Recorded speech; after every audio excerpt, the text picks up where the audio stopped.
I recently made a video about how to make friends in Australia as an international student, but you must be worrying if you're an introvert. You find yourself overthinking every interaction and thinking about socializing as a burden. But there are natural ways that you can get out there and be more social and make friends as an introvert, and I'm here to tell you some tips that will help, especially if you're moving to a new country like I did. It can be quite intimidating to think that you have no one there and that socializing will take up so much of their energy, but you have to stop thinking about socializing as a task and more about energy management. Planning social interactions around your natural rhythm will really help you value those moments and also bring the best version of yourself. If evenings drain you, plan catch-ups in the morning for coffee or for a morning run. Big gatherings aren't your thing and you find yourself not speaking too much, focus on one-on-one meetups like speed networking events. Your social battery is valuable, so use it to your advantage and wisely. There's also a 80-20 rule in conversations. The best conversationalists only speak 20% of the time. You don't have to be a talkative person to be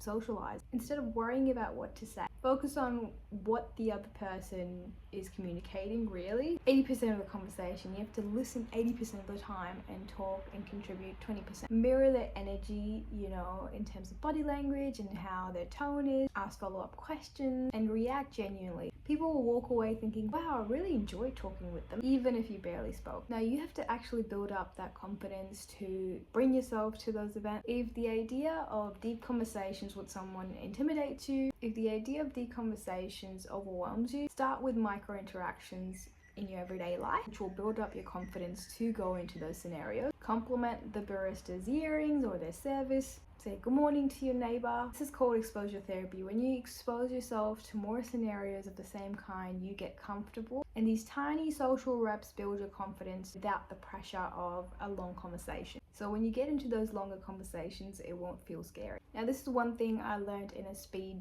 friendship event. I've gone to a lot of these, by the way. When you meet someone, try to find the common interests that you both have and just latch onto it. Okay, keep talking about that topic, and that's how you will discover the actual person behind it too. And join spaces where socializing comes naturally to you, where you know a lot about a topic, like a book club or a yoga class, a co-working space, whichever sparks a lot of opinions and thoughts that you want to share with others. Those are the best spaces for you to put yourself into. So instead of forcing conversations in spaces you know nothing about, when you're both connected mutually to an interest, there will be no awkward icebreakers and you can just continue talking naturally. Now here's one change that will change your social life. Say yes to one invite per month, even if that's you going on Eventbrite and saying yes to one event per month. Just one, whether it's a birthday, a coffee catch-up, a run club that happens around your city, an event where you would know absolutely no one. Even if you just stay for an hour, it's low pressure but high reward. It keeps your social skills sharp and expands your circle over time.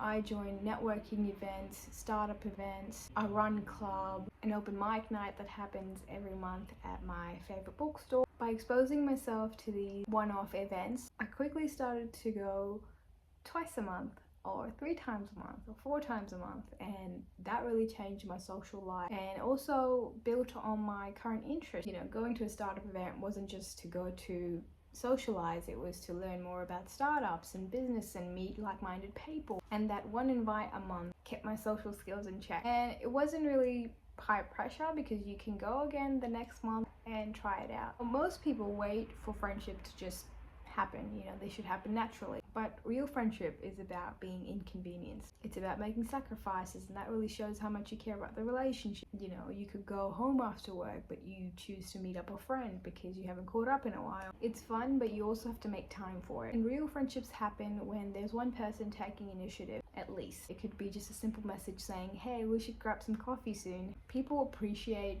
being thought of, and if they don't respond, no big deal. People have things going on. You're practicing your confidence either way. Being social as an introvert isn't about changing who you are. It's about owning who you are and making connections in a way that feels good to you. Try one of these tips each week and let me know how you go. I'm posting every day on here about self-development and my life in Australia, so come back again tomorrow and I'll see you next time.